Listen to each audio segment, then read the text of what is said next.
গতকালকে শাকিব খানের জন্মদিনের কেক একসাথে কেটেছে শাকিব খান এবং জয়।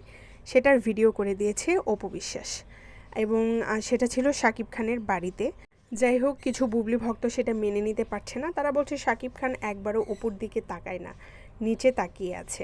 এরকম অনেকজন সেম কমেন্ট করেছে যে যত যাই কিছু হোক, শাকিব খান কিন্তু অপু বিশ্বাসের দিকে তাকায়নি একবারও। তো তাদের জন্য এই ছবিটা একটু ভালো করে দেখেন তো, শাকিব খান অপু বিশ্বাসের দিকে তাকিয়েছে কি না। কী মনে হচ্ছে আপনাদের? শাকিব খানের অফিস তো সবার জন্য উন্মুক্ত, সেখানে সবাই যেতে পারে, বাট বাসায় যেতে পারে কয়জন? আমরা দেখেছি শাকিব খান তার ছোট রাজপুত্রের সাথেও কেক কেটেছে, সেটা ছিল অফিসে। এবং সেই ভিডিওতে আমরা দেখেছি বুবলি ম্যাডামকে সাইড থেকে কথা বলতে, তার মানে অফিসে বীরকে নিয়ে বুবলি ম্যাডামও গিয়েছিল। শাকিব খান কিন্তু দুই সন্তানের সাথেই সুন্দর সম্পর্ক রেখেছে। একজন বাবার দায়িত্ব যেভাবে পালন করা উচিত, সে কিন্তু সেইভাবেই পালন করে। বাট বাচ্চার মায়েদের সাথে কেমন সম্পর্ক, সেটা একমাত্র শাকিব খান এবং বাচ্চার মায়েরাই বলতে পারবে, কারণ দুই বাচ্চার মাকেই আমরা গতকালকে দেখেছি ভিডিওতে।